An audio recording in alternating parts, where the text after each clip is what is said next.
Okay, so using investor money. So once we've got the money, what do we do with it? So there's a couple of ways that I've done this in the past. One is where the investor will fund the full purchase price of the property, and then I'll fund the stamp duty, the legals, and the refurb, and then I'll just pay them a fixed APR whilst we're going through the months, and then we contra settle that at the end, and either they'll owe me some money back or I'll owe them money, depending on where it falls in the monthly payment cycle for the redemption of that money.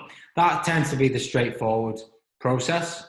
I have had some that want me to put a bit of skin in the game, so I might put 10 grand in, 15 grand in, whatever it might be. Tends to be less than a bridging loan, although I would put 30% in because I wouldn't have the setup fee, the 2% setup fee that I will have with a bridging loan. So I might use that route instead and go and put a bit of deposit in if they want to show commitments. That's another way of doing it. You could do it on a basis whereby you don't pay anything monthly, and at the end, when it's all redeemed, you add on all the costs or all the interest and you pay them that back as well.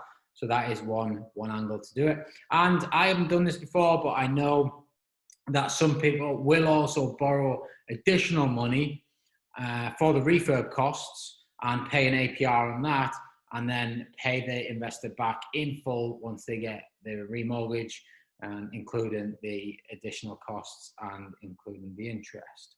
So there's many ways that you can structure how you use the money.